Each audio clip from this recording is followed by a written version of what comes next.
me sucede con mucha frecuencia que cuando son varias las preguntas, pongo atención, pero cuando llega la última vez se me olvidó la primera.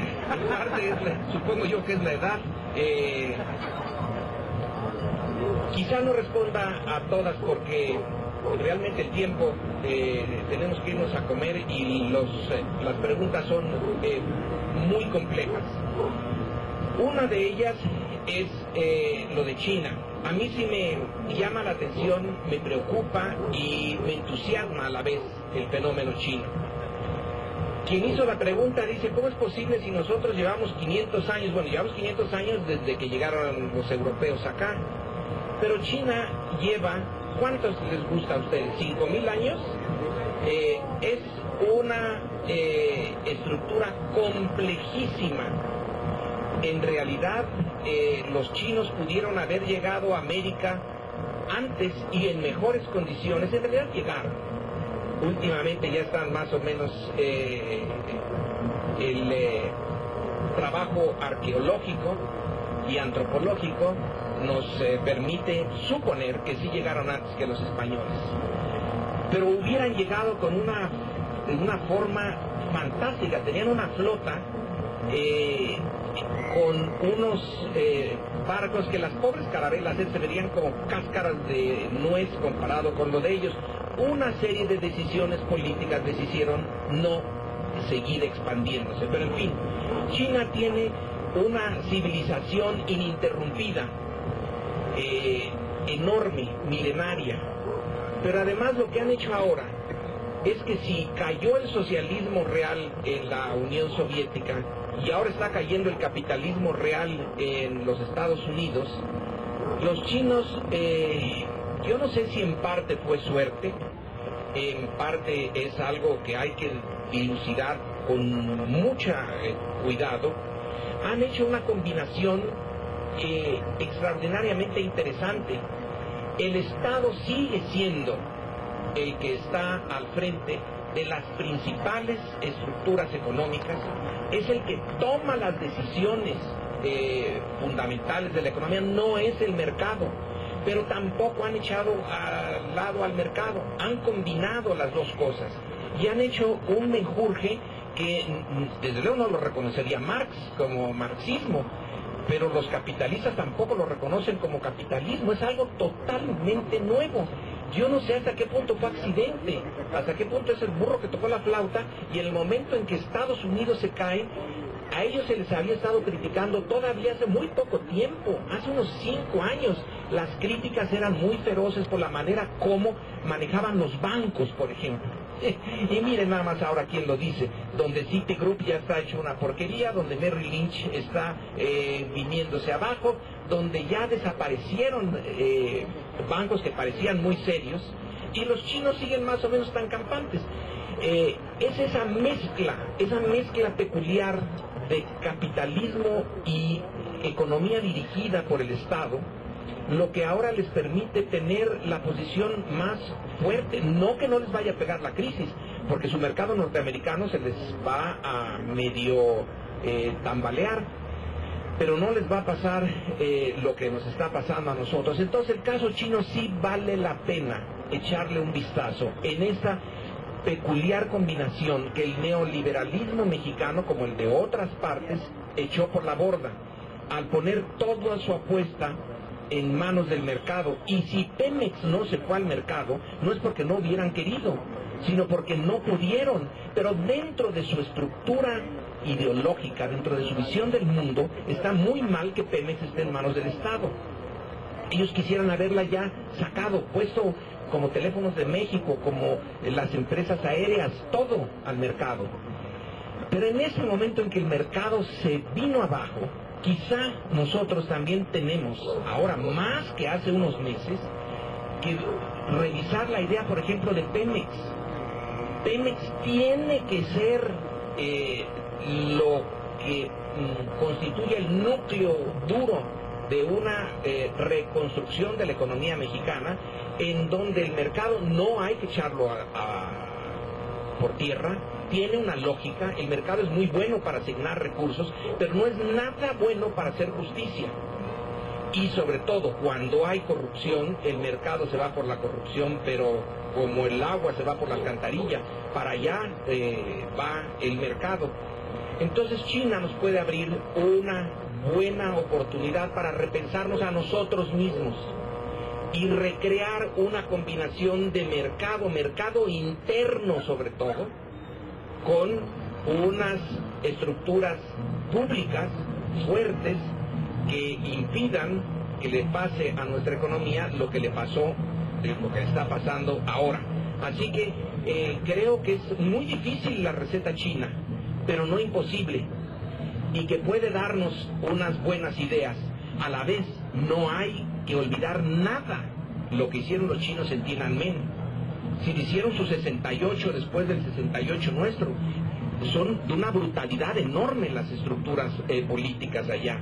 No tienen democracia y pueden ser extraordinariamente represivas. Así que nuestra visión de China nunca hay que hacerla sin crítica y no seguir ese camino al estilo maoísta, como en algún tiempo nos lo propusieron los maoístas mexicanos, seguir a China y vamos ahora a ser bastante descreídos. Yo propongo que seamos descreídos, que no creamos en nada, que todo lo sometamos a juicio, pero aquí tenemos algo que la realidad nos está diciendo que van bien. Si van bien los chinos, algo hicieron bien, que nosotros podemos penetrar en sus complejidades y adoptar y adaptar lo que ellos tienen para nosotros. Bueno, ese es un punto. El punto de Peña Nieto es interesante, ¿verdad? Porque es una alianza fantástica entre una televisora, la televisora más importante, la que fue el monopolio, y sigue siendo el núcleo básico de la formación tanto política como cultural de muchos mexicanos. La sensibilidad de Televisa es la que sensibiliza a un montón de gentes. Y Peña Nieto va al 2012, lo que implica el retorno del PRI. Esa parte es la que, más que Peña Nieto, que no parece tener nada sustantivo detrás de él más que la imagen, pero lo que está detrás sí es realmente de pensarse y penoso. El PRI retornando. El PRI no debía de tener lugar en el México del siglo XXI. El PRI viene a ser producto muy acabado de la Revolución Mexicana, pero esa revolución no es eterna, y yo creí, muchos creímos, que estaba concluido su ciclo histórico, pero la serie de errores, para llamarlos de una manera decente, porque hay otros términos que se pueden usar para calificar lo que se hizo del 2000 al 2009, han abierto una puerta al PRI para el retorno, pero el PRI que retorna es el mismo que se fue, no es un PRI renovado. Veamos sus directivos, todos son producto de la escuela antigua, y aún los nuevecitos, así como Peña Nieto, pues viene del grupo Atlacomulco, viene de un grupo que se formó con Isidro Fabela, que a su vez es parte del grupo carrancista, que como diplomático y como intelectual de Carranza, pues no estuvo mal, pero luego creó este grupo que es el más duro dentro del PRI, es el grupo que no tiene fracturas internas. Los priistas se dividieron mucho, en un montón de estados hay historias de conflictos entre ellos, en el Estado de México es muy poco, mantuvieron la unidad y se fueron transmitiendo el mando, Isidro Fabela, luego Juan González, etcétera. Y Peña Nieto viene a ser el heredero de uno de los grupos con más consistencia dentro del PRI. Y decidió de una manera muy clara un maridaje con Televisa y le está dando pues muy buenos resultados. Julio Hernández López en La Jornada lo llama Quique Gaviotón, recordándonos para algunos de nosotros, los más viejos, a Quique Gavilán, esa figura de los cómics. Los jóvenes ya no lo conocieron, pero Quique Gaviotón. Entonces estamos en con una élite a las puertas, la élite priista, que tiene una directiva en Peña Nieto pues bastante epidérmica. es la carita y la del acompañante, etcétera, pero aquí adentro, las ideas novedosas, ¿dónde están? Y ese es el peinado también, es cierto, en el peinado está. Pero es una situación muy desagradable, la de pensar que en el 2012 sí tiene esas posibilidades reales. Y entonces, ¿a dónde va México? Si es el retorno. Es como si en Rusia volviera otra vez el Partido Comunista de la Unión Soviética. Bueno, tuvo su momento, y sí, en la Segunda Guerra Mundial derrotó a los nazis, pero ya estuvo bien. Nosotros volvemos al círculo, no salimos de la maldición de estar con ese tipo de clase política en donde la democracia le es totalmente ajena y la inteligencia también. Entonces, aquí tenemos un problema serio. Lo de la relación de libre comercio, porque ya se había ido Bush papá, el que derrotaron, que Salinas quería que, así como Felipe Calderón quería a McCain, Salinas quería a Bush papá y se embarcó con él. Bueno, le salió el demócrata. Pero el demócrata tomó el proyecto de Bush, pero para satisfacer a su electorado, a los sindicatos, negoció la parte de defensa del medio ambiente y defensa de los trabajadores mexicanos, para que no abarataran demasiado su trabajo y no compitieran en unas condiciones que no les convenía con los trabajadores americanos. Obama está pensando lo mismo, es el medio ambiente y las leyes laborales lo que quiere revisar, pero no el tratado mismo. En fin, hay ciertos pasos que se dan en la historia, pueden ser malos, pudieron haber habido alternativas, pero una vez que se dan, tienen su propia dinámica, su propia lógica, y yo ya no veo cómo nos vamos a salir del Tratado de Libre Comercio. Entonces, lo que tenemos que hacer es cosas al margen de ese tratado. Intentar que el mercado interno vuelva a tener vida, porque lo olvidaron. La apuesta fue por el mercado norteamericano, en donde nos encontramos con la competencia de los chinos, y ahí nos partieron por el eje. Entonces, nuestro propio mercado al que descuidamos. Ahora, para hacer ese mercado viable, se necesita un Estado que tenga los recursos para reanimarlo, y ahí volvemos a otro de las preguntas. ¿De dónde rayos va a sacar el Estado mexicano los recursos? ¿Del petróleo? Bueno, ya se cayó el precio. ¿De los impuestos? Pues sí, de los impuestos, de allí es de donde tendría que haberlo sacado desde el principio para no petrolizarse. Los noruegos, por ejemplo, que tienen tanto petróleo, no dependen del petróleo. Los noruegos es fantástico lo que hacen. Venden su petróleo y toman una parte importante de esa y la ponen en un fideicomiso. No lo gastan, no se lo gastan como aquí en los sueldos de la burocracia, lo guardan. ¿Para quién creen? Para los noruegos que no han nacido. Ellos sí tienen madre, porque los nuevos noruegos ya van a llegar con su tortita bajo el brazo. Ahí está el dinero. Los de aquí van a llegar, los mexicanos que lleguen van a llegar, pero eso es una desgracia.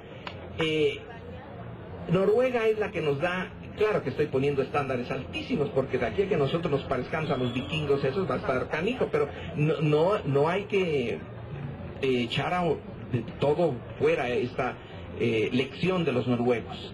Ellos tienen petróleo, pero no se petrolizaron. Ellos tienen petróleo, pero no depende su presupuesto del petróleo, depende de sus impuestos, siguen cobrando impuestos. Y es que un Estado que es legítimo, que lo siente uno como propio, no hay mucho problema en pagar los impuestos. Un Estado honrado los cobra, pero cuando no es honrado ni lo siente uno como propio, entonces los impuestos es un relajo. Tenemos una red para cobrarnos a los contribuyentes cautivos que gasta uno enormes cantidades de energía para poder pagar, pero hay otros que no pagan, y en eso son los mexicanos, tanto de arriba como los de abajo, el comercio informal que paga. ¿Dónde está su contribución al fisco?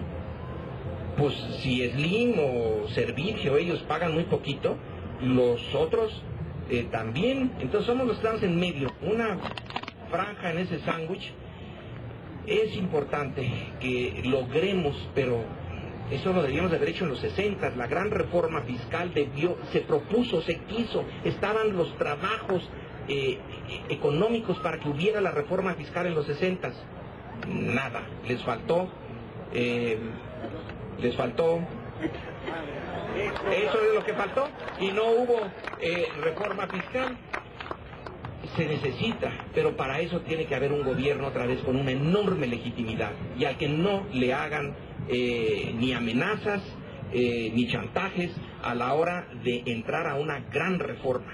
Pero la reforma solamente puede ser aceptada por una población que está segura de que se está usando bien el dinero que le sustraen. No hay esa seguridad. Estamos metidos en un círculo vicioso. Y ahora decían, Slim invirtiendo en el New York Times, que es el periódico que más me gusta. Eso sí, hoy sí me dieron un golpe de la patada, porque yo me meto a mi internet, al New York Times, todos los días a ver qué. Y es muy bueno, es un buenísimo periódico. Lo único que le ruego a los hados de la prensa es que el New York Times siga manteniendo su capacidad crítica, porque fue absolutamente crítico de Bush. Fue uno de las fuentes de crítica más inteligentes e interesantes del gobierno de Bush en Estados Unidos. Y bueno, que aunque le lleguen los millones son millones en acciones que no tienen derecho a voto. Entonces eso puede salvar a un periódico que tiene una gran tradición. Pero es interesante que nuestra gente de dinero se vaya a buscar medios de difusión de otros países. Bueno, es inteligente por parte de Slim buscarse ventanas de gran calidad, pero para nosotros lo que necesitamos es, en primerísimo lugar, una revolución, ya no reforma, una revolución fiscal. Pero para eso se necesita un gobierno fuerte, un gobierno con unas bases de legitimidad bien asentadas. Por lo tanto, ahorita no creo que vaya a haber ninguna reforma fiscal. La reforma que hicieron fue para aumentar 1 o 2% la participación del PIB, que fue una adecuación fiscal, pero no fue una reforma fiscal. Esa estamos todavía esperándola. Y ya se me olvidaron cuáles eran todas las otras preguntas, pero también ya es un poquito tarde, ya hay que ir a comer. Idea, la de que el regreso del PRI no nos beneficia en nada. Bueno, yo estaría absolutamente de acuerdo, pero también debo de aceptar que hay una parte de los mexicanos que sí sigue por razones diversas, algunos por razones muy egoístas, otros porque ven a la política como algo inevitablemente perverso, malo.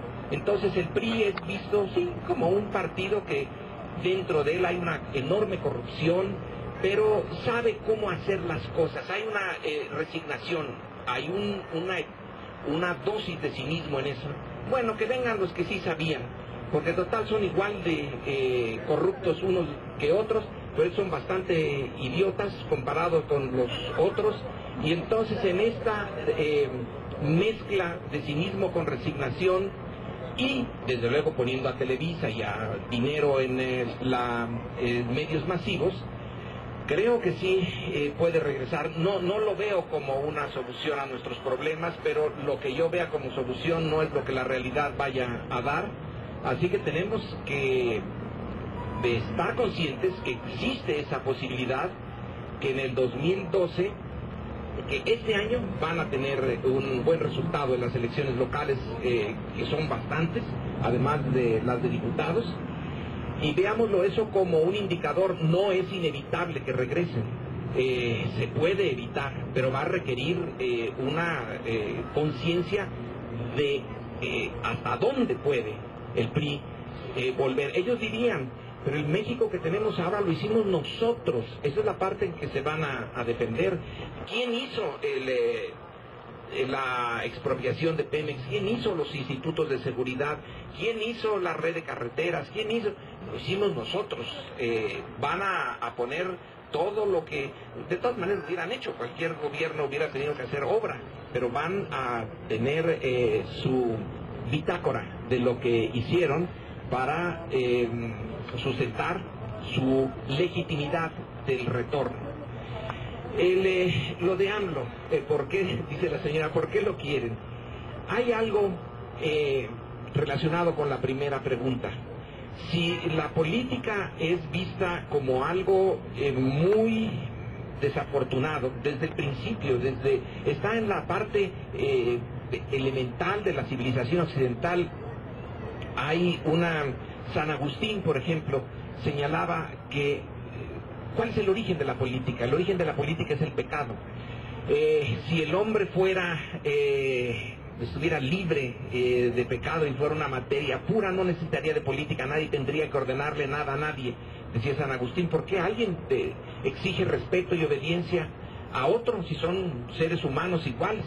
Entonces le echaba ahí la idea de esa parte mala del ser humano, y que era era literalmente por nuestros pecados tenemos la política. Bueno, es una manera de explicarlo, pero hay una idea siempre de que es un elemento muy desafortunado. Los griegos tenían en teoría otra idea, sobre todo Platón y Aristóteles. La política era la actividad más humana y es donde se podía hacer el mayor bien a la comunidad. Bueno, entre una y otra va la realidad cotidiana. Y hay también en nosotros la sensación de que es posible buscar políticos honestos, que la política no tiene que ser esa forma vil de tratar de intercambiar un favor por otro, la corrupción, etcétera. Y Andrés Manuel ha dado que en ese punto, con una beta, él va a insistir en lo de la honestidad, que es rarísimo, y va a poder sortear lo de los videos, lo de Ahumada, que le llegó cerquititita, pero afortunadamente ni siquiera conoció a Ahumada, aunque lo invitaron, aunque quiso, aunque intentó llegar con Andrés Manuel. Su sentido de las cosas, su instinto, lo evitó. Y hay en Andrés Manuel esa búsqueda que tenemos en cualquier país, pero más en este, porque son tan raros los políticos honrados, que uno quiere creer en alguien, porque es inevitable. Si no creemos en nadie, tampoco vamos a creer en nosotros mismos. Así que, ¿para qué estamos si no hay ni la mínima posibilidad de que la política tenga algunos exponentes honrados? Y si uno ve, por ejemplo, a Mandela en África del Sur, encuentra uno ejemplos, ahora sí ya concluidos, porque el propósito de Mandela ya no da para más ahorita, ya ni se acuerda de lo que dijo el día de ayer, entonces ya cerró su ciclo, y es un ciclo en donde la honradez es el punto central. Logró sacar adelante a Sudáfrica, logró acabar con el apartheid, que parecía imposible, a base de una política ética. Entonces sí es posible, sí hay algunas posibilidades. Y en Andrés Manuel lo que nosotros buscamos, lo que estamos buscando, ojalá sea en efecto siempre así, pero por lo menos una explicación de su sobrevivencia, es que representa el lado honrado de la política. Puede que se haya equivocado, en más de un momento yo creo que tiene que volver a repensar algunas de sus decisiones, pero en donde, a pesar de los errores, se le sigue reconociendo algo único, es en esa capacidad para mantener intacta la parte de honradez y política. Yo ahí explicaría el hecho de que lo dieran por muerto, pero no esté muerto, porque es esa casi sed que tenemos en este desierto ético que es México, de que alguien en algún momento sí sea congruente, y que lo que diga y lo que haga, en política casi nunca van por el mismo camino. El discurso político y la realidad política siempre divergen, pero en este caso básicamente se mantienen en la misma dirección. Bueno, yo creo que por eso es que hay en Andrés Manuel una capacidad de seguir convocando. Vamos a ver qué pasa el lunes que viene. Vamos a ver qué pasa históricamente con este movimiento. La movilización sistemática no es algo que nosotros tengamos experiencia. El sistema priista deshizo toda movilización independiente. Era un veneno para el sistema. No podía darse el lujo de tolerar movilizaciones independientes y por mucho tiempo. El 68 es una muestra de ello. En cambio, la de Andrés Manuel ya lleva años. Es algo que sí ha cambiado en México. No pueden reprimirla, ya no se puede, no que no quieran, no pueden. Entonces estamos entrando en un experimento nuevo. Nunca en México había habido una movilización pacífica que durara años. Puede que termine siendo, le pase la aplanadora de la historia por encima, pero por lo menos que no quede por nosotros, que no intentamos detener esa aplanadora. Luego, lo de el New York Times, la inversión de Slim en el New York Times como un ejemplo del capital mexicano que sale al extranjero. Bueno, siempre ha pasado eso. El capital no tiene patria.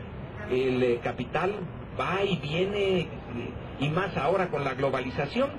Y yo no le reclamaría a Slim porque invierte en un periódico extranjero, pero sí queda claro que hay una parte de los capitales o de la riqueza mexicana que se va al extranjero. Entonces es responsabilidad del Estado hacer que se quede aquí, que sea un acicate, una espuela para la recuperación de la economía mexicana. Pero los capitalistas, ellos obedecen a las reglas que tienen enfrente. Entonces no son ellos los responsables, es quien hace las reglas, quien pone las reglas, que puede alentar la no salida del capital o alentar su salida, quien realmente es el responsable. Y eso, la primera pregunta, francamente, creo que no nos conviene ir por ese camino, aunque entiendo, porque dice el Estado fallido no será algo, una especie de conspiración. Hablaba yo al principio de Vicente Lombardo Toledano, que siempre veía conspiraciones en todos lados.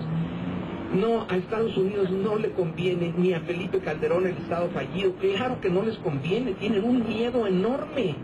Una clase política, aún de un país chiquito como el nuestro, lo que busca es su independencia. No que le estén diciendo todo el tiempo qué hacer.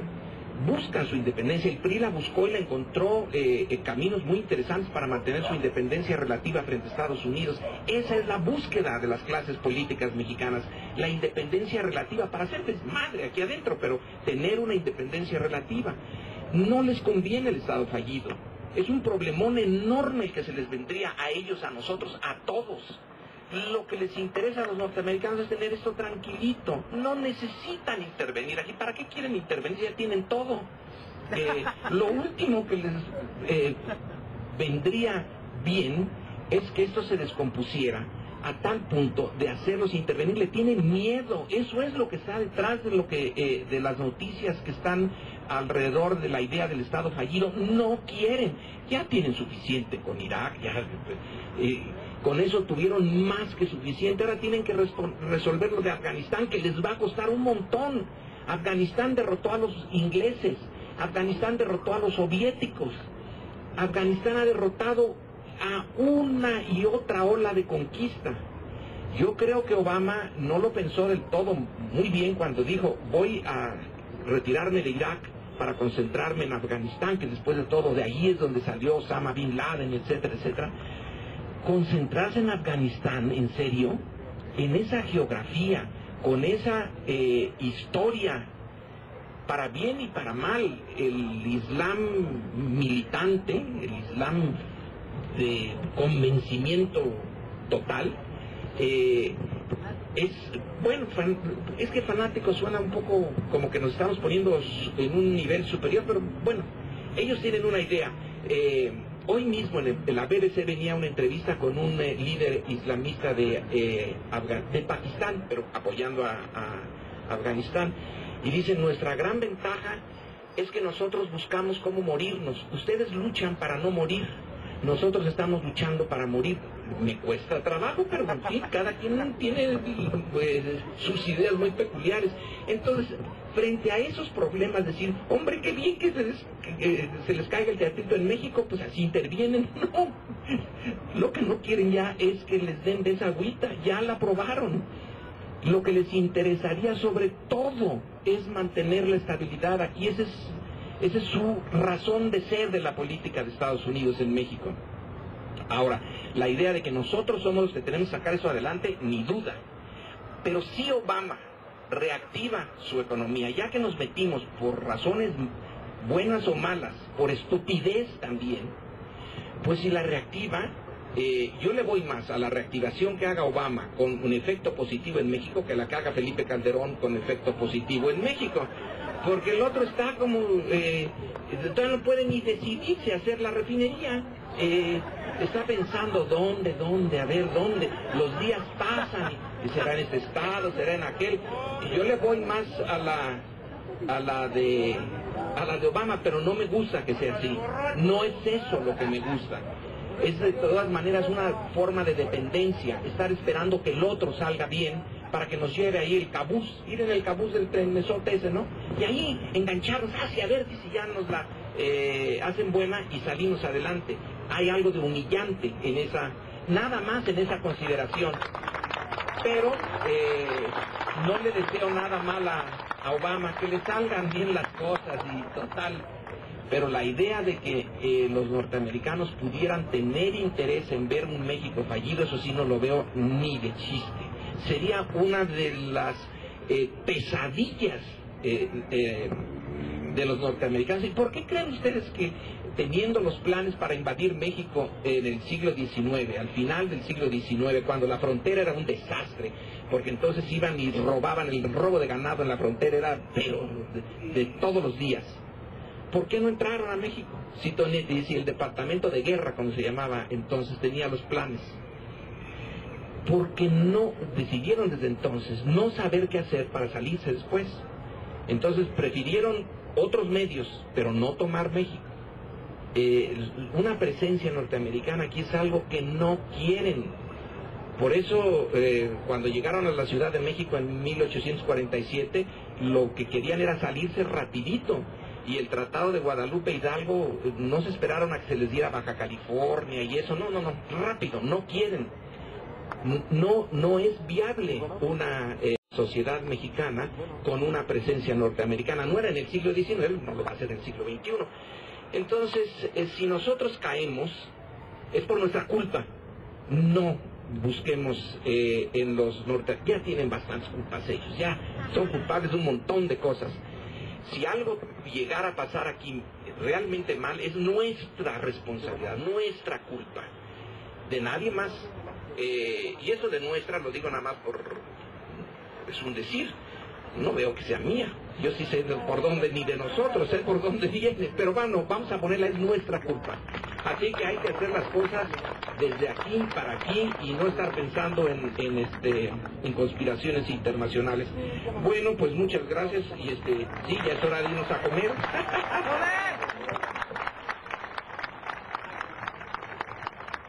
Muchas gracias al doctor Lorenzo Meyer.